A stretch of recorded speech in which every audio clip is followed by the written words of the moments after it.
For this week's segment, interviewing agents, we have a treat. We have, what are their names again?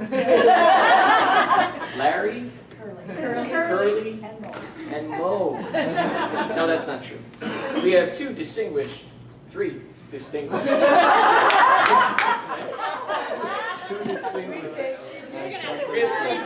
gentlemen that were in the military. So we thought they would be able to give us valuable information regarding military buyers and sellers. So we have a list of questions for them. But we thought we'd give them the mic just to introduce themselves and tell us which branch of the military they were in. So we'll start with this gentleman right here.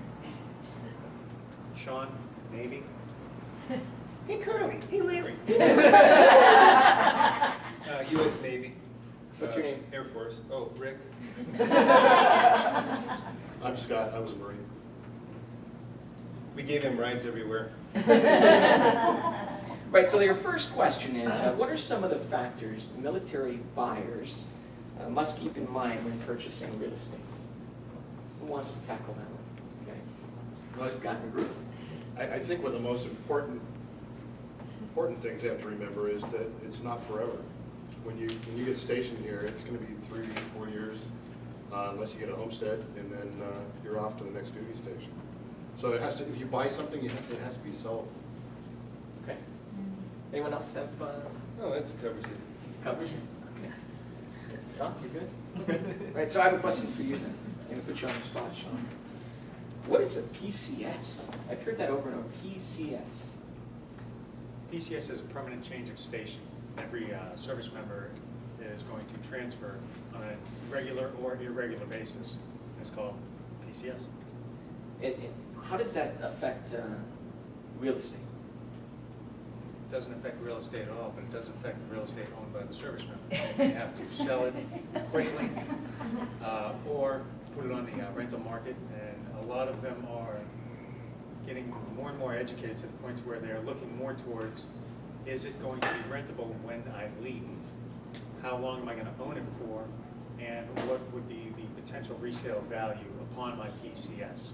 Or am I going to go ahead and stay here and live in this house for the rest of my career? Sean, I have to tell you, your answers are very good. Very articulate, so I got another question. I've heard that they made an announcement on the news that the military is now going to try to keep people here longer, so these cycles before the PCS is going to be not 3 years, but maybe 4, 5, or 6. Is that true? Has that been confirmed? They told me that for 24 years. Once you go somewhere, you can stay there forever. It depends on what your job is, your MOS, your military occupational specialty, for those who are not in the Navy.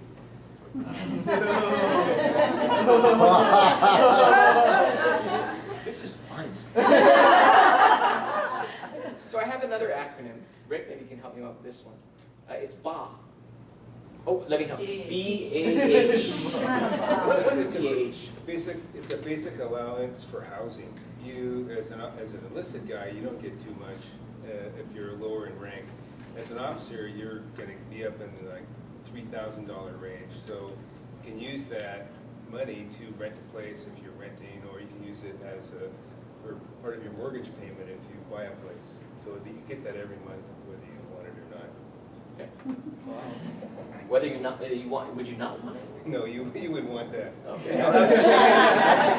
That's a good It's just thing. a never-ending source of extra income. It makes it easier for somebody to not have to live on base. You can not live in military housing if you don't want to. If you're going to be there for 3 years, you can use it to buy a place if you wanted to, or just rent and then move on if you didn't want to buy a place. Usually it's a 3-year tour for most guys, and then they move on to the next duty station after that. Okay. Scott, I'm coming back to you. Okay. Here's the question. When someone in the military is going to PCS, which we know now is permanent change of station, and they have a property that they own, they've been living in, what are some of the things that they have to consider in deciding whether or not to sell, and if they ever going to sell? I think Sean touched on it, that if it's not rentable, if they're not going to be able to clear enough money to keep it, then they're going to have to sell it. And when you have a military buyer or seller, I'm going to stay with you, Scott. If you have a military buyer and they're coming in from the mainland, as we call them, what do they need to keep in mind when considering the different neighborhoods? Well, so when I was in the military, I was gone for probably 9 months out of every year deployed. So for me, the most important thing was security for my family, and that it was close to everything, that my wife wouldn't have to drive all the way into Honolulu for something. So we were always looking for communities when we were stationed that were close to the base and were safe. Okay. Right. Let's see. Let's go back to the middle here, Rick. And outside of that BAH allowance, what are some of the other benefits that either active or veterans have in purchasing property? Well, you've got your VA loan benefits, which is huge. You get, you can buy a place for basically $1 down, and they take care of, there's no out-of-pocket expenses for you. Is that correct, Lane? Is it $1? It can be zero. It's 0. I had to pay $1 when I did it, but anyway. And I was waiting for his comment about which branch you were in. Yeah. But no, it's great. You get to that big, huge benefit. That's your biggest benefit is your VA benefits to buy a home. You get a certificate, you apply for it, they send it to you, and I think it's $775, $725? $721 now. So that's a lot of money. That's a huge house for a guy that's, I don't know if they could really afford that much house, but anyway, it's a pretty good benefit. Let me Oh, just we have an addition. Yeah, so I don't think a lot of people know that if your veteran has a VA disability rating, that the funding fee, which can be somewhere between 1% and 2%, can be waived. And that's quite a bit of money. Yeah. Can I add something also? You can. Okay, there's another huge benefit to BAH and COLA. It's tax-free. When the lenders ask for LESs, they're not asking for W-2s. Or they may ask for W-2s, but you're going to have a service member who made, let's just for example, $40,000 on the W-2s. But on their LESs, it could be $80,000, $90,000. That BAH and COLA is tax-free. So there's a huge benefit to where you don't get the tax burden of the income, but you do get the tax benefit of the write-off for the interest on your loan. Wow. So it's double tax benefit. I didn't realize that. Thanks for asking that. Appreciate it. I have another question for you. So, as a realtor, we want to work with military because there's so many benefits.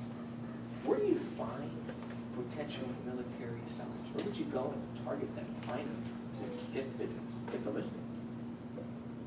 Hotel Street. I tried to keep this. Is that because they congregate there? Yes. Any of you have any comments? Where does it find potential military sellers and target them for marketing? You gotta love this life. You can. I can't recover from this comment. You can go to the front gate, stand there and hand out cards if the guard will let you at the gate. Don't do that, by the way. Do not do that. You'll get arrested. There's a Homeland Security issue. So I think you got to remember that if you're going to look for sellers, they're probably going to be in the less than $725,000 range, and they're going to be close to the bases or in an area that has those. So I think if you're looking in areas that are over $1 million, you're probably not going to find a lot of military.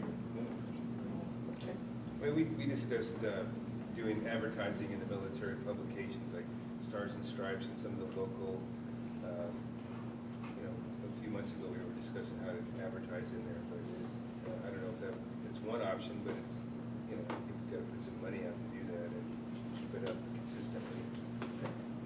And I know you talked earlier about the benefit of having a VA mortgage, so you could also identify which homes have a VA mortgage, and they're either going to be a vet or they're going to be active, and we can market them that way. You can knock on your door, you can knock on doors. I knock on doors. Another thing would be to go try and hook up with a VA lender like Lane and see if he's got any, which wouldn't happen here because everybody's, from our office uses him, but if you could find a lender you can hook up with and try and get them to feed you referrals, that's one way to do it. If they're not working with another agent already. Okay. Good. Any questions for the pen? Any questions at all for the pen? No questions. Very thorough. Terrible. Thank you, guys. Big hand for No, this. I- Oh, wait, we have a question. Don't clap yet. Go ahead, Jackie. When would you suggest a buyer, a VA buyer to buy or to rent? Okay, so the question Jackie has is, in what circumstance and when would you suggest a VA or military active or veteran buy, or should they rent instead of buy? What should they think about before they decide to rent or buy? Wants to take on that one? I get this question all the time from people that move into the neighborhood in Colina, and it really depends on their situation. If they feel confident that they can, if they want to keep it as a rental when they leave, have it managed properly, or can they sell it at the end of the 3 years and make an appreciation on their money and get that tax write-off and all the benefits that you get if you do buy something, so they're going to get the tax write-off. And is that beneficial to them, or is it just pay the rent, waste the money on rent, and move on in 3 years and not have to hassle with the house trying to sell it? So that's kind of one of those Lose out on things. the appreciation. Hmm? And lose out on the appreciation. If it appreciates, and it could go back down the other way, but you never know. What? Depending on what the Fed does. Go ahead. He's our optimist. Sitting open houses, I've had a lot of military members come in, everywhere from E3 to 06. E3 is enlisted, 3 steps up. 06 is a colonel or a captain in the Navy. They all have the same concerns. If I'm going to be here short term, should I rent? It's all up to their financial situation. It has nothing to do with whether I want to sell my house or not. If they're already convinced they're going to rent, they're going to. We don't have to get over their objection, we just have to show them where the benefits are for ownership. 1.5 years for senior officers, their tour could be that short. Enlisted personnel, minimum activity tour is 3 years on Oahu. So if they get here and they enter into a rental contract for the first year, a lot of them, what I'm seeing now, either at Ko'olina or even up in Makakilo, they're coming in, they're on a long-term lease, but they're house hunting now for the end of this year, beginning of next year. Good information, thank you. That leads me to ask, do all enlisted and officers have an opportunity and are afforded the option to live on base? Yes. And how long do they have to make the decision whether they're going to live on base, rent, or purchase? When they arrive on island, they get a set amount of time. It's called TLA, Temporary Lodging Allowance. It basically pays for the hotel, the food, and for sustenance for them and their families in a hotel, Haliko or somewhere in town. And I think each service is, 30 days? It's about 30 days. And you have that much time to either be offered military housing, find off-base housing, or enter into a purchase contract for a home.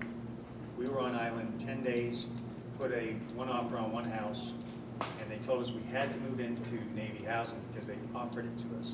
If they offer it to the service member, I think the rejection can be no more than twice.